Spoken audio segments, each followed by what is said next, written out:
Hello and welcome to day 34 of our Read Through the Bible series. We will be looking at Exodus chapters 35 and 36 and Acts chapter 10 today. In Exodus, we are continuing this story of the tent of meeting. We are now at the point where the Israelites are ready to actually build this tent. God has given all the instructions on how to build it, and Moses is now gathering the people together and asking them to voluntarily bring any supplies that they have, such as gold, such as wood, such as fabrics, to a collection point. And the artisans, the craftspeople that God has prepared, are going to take these resources and make the tent of meeting. Now, one of the interesting things of this story is that people kept bringing stuff. People were super generous. Now, they left Egypt, and it sounds like they managed to take a lot of stuff with them. A lot of the Egyptians liked them, their neighbors, and gave them a bunch of things. And so they weren't entirely poor and destitute, but they are in a desert wilderness. They have no idea how long they're going to be there. It could possibly take as little as 2 to 3 weeks to get to the promised land that God has been talking about, but they don't know it. It ends up taking 40 years before they get there. So who knew what the future was going to be, but they were willing to give generously out of the supplies that they had with them. And so Moses and the artisans had to actually beg people to stop making offerings, to stop bringing supplies, that they had plenty. This makes me reflect how many of us are generously giving to God's work in the world today, so much so that we're actually told, oh, we've got all we need to meet the needs. You don't need to give anymore. I think more often I hear that we're not giving enough, that we're being stingy, that we're putting our priorities with our financial resources into other things and are not giving enough to the ministry of feeding the poor, housing those without shelter, taking care of the mercy and justice needs of our community. So I think that's the challenge to take from this section of reading about how they go about actually building the tent of meeting together.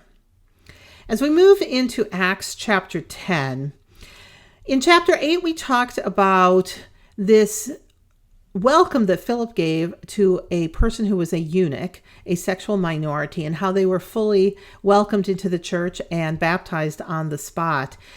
Chapter 10 of Acts is a similar type of story where we see how God's intention is to expand the people who are welcomed and included in God's church, in God's faith family, and the type of reaction that one disciple, in this case Peter, has to this situation. So we start reading in chapter 10 about Cornelius. He is a head soldier with a Roman platoon, a Roman squadron. I believe in some translations he's a centurion, which means he's in charge of 100 soldiers. He and his family respect God. They've been praying daily and they give to the poor. So they are in many ways living according to those rules that Moses brought back from the mountain time with God. Cornelius meets an angel and he finds out about Peter, and he decides to send some messengers to Peter to invite Peter to come to his house and to teach him about Jesus. So they are following in Jewish religious traditions, but they want to hear more about Jesus because they're hearing such good things. Now, during this time, we read about how Peter has a vision as well. So Cornelius has a vision asking him to go get Peter to find out more about Jesus. Peter has a vision, and in his vision, he sees this blanket or sheet coming down from heaven, and it is filled with all kinds of animals.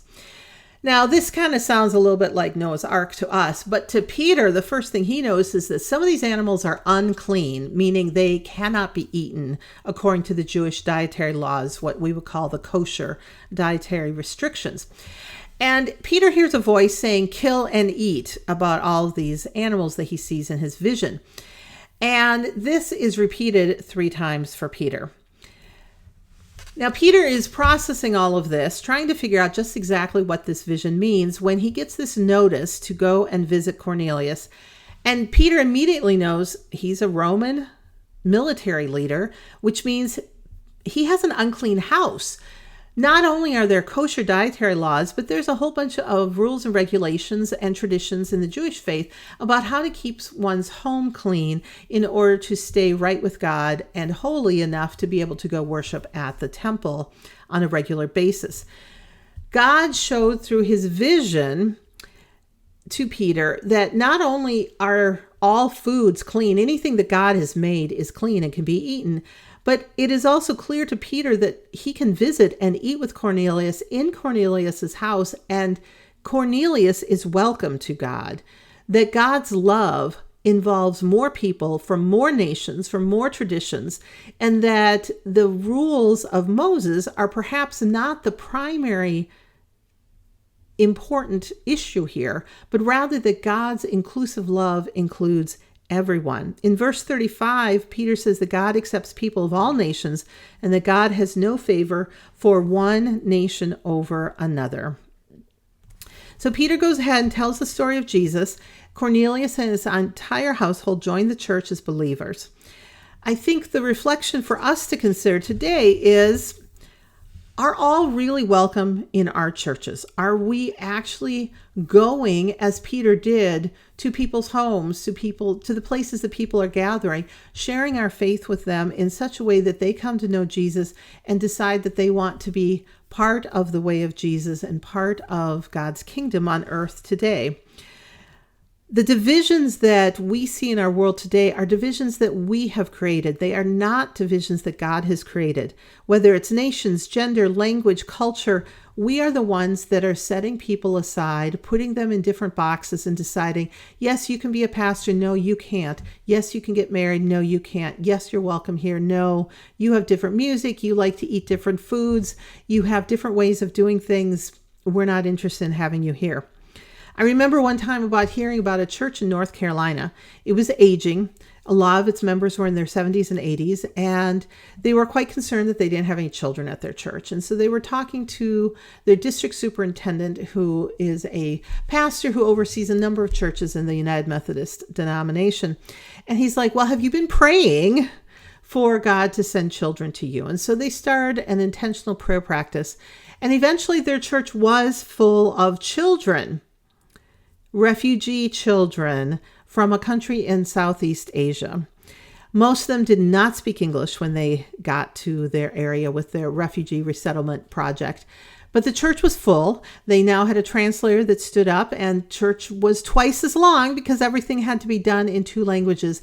But all of these older church members now had kids sitting on their laps, and they were all honorary grandparents to a whole bunch of new kids. It wasn't what they expected. To be honest, it probably wasn't exactly what they prayed for, but God heard their desire to raise up children in the faith, and he found people who were looking for a faith home, and he brought them together. And both sides were open and willing, like Peter was, to do something new and to build a new kingdom with groups of people that had not been together before, but now were doing God's work together. Let's be inspired by this and see which ways that we can bring people together and eliminate some of the divisions that we've been living with. Have a super day. We'll see you next time.